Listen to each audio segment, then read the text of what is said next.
ఇక 10 సంవత్సరాల కాలంలో ఇబ్బంది పడ్డ యువత కోసం కాంగ్రెస్ ప్రభుత్వం రాజీవ్ యువ వికాస్ పథకాన్ని ప్రారంభించినట్లు మంత్రి దుద్దిల శ్రీధర్ బాబు అన్నారు.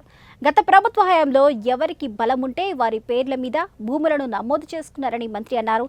జయశంకర్ భూపాలపల్లి జిల్లా ఎమ్మెల్యే క్యాంప్ కార్యాలయంలో నిర్వహించిన సమావేశంలో స్థానిక ఎమ్మెల్యే గండ్ర సత్యనారాయణతో కలిసి ఐటీ పరిశ్రమల శాఖ మంత్రి దుద్దిల శ్రీధర్ బాబు పాల్గొన్నారు.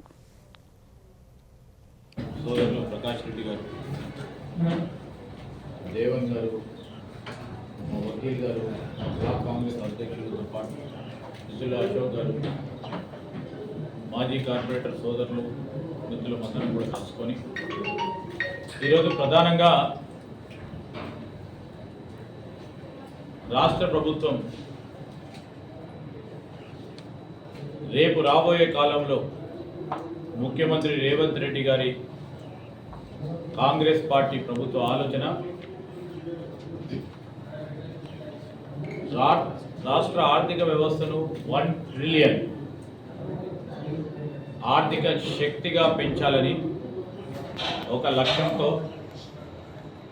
ఓ ప్రక్కన పరిశ్రమలను ఏర్పాటు చేస్తూ ఇంకో ప్రక్కన పెట్టుబడులు తీసుకురావాలని నిరంతర ప్రయత్నం చేస్తూ పెట్టుబడులతో పాటు ఈరోజు రాష్ట్రానికి సంబంధించిన మన యువతకు సంబంధించి ఉపాధి కలిగాలనే ఒక ప్రత్యేకమైన ఒక ఆలోచనతో ముందుకు పోతా ఉన్నారు. ఆ సందర్భంలో మేము ఒక పక్షాన ప్రభుత్వ పరంగా ఆనాడు మేము ఇచ్చిన హామీ మేరకు ప్రభుత్వ ఉద్యోగ ఖాళీలను భర్తీ చేస్తాం.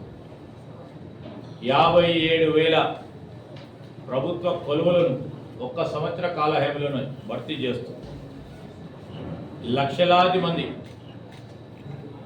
ఇంకా కూడా అనేకంగా డిగ్రీలు చదువుకొని ఇంటర్మీడియట్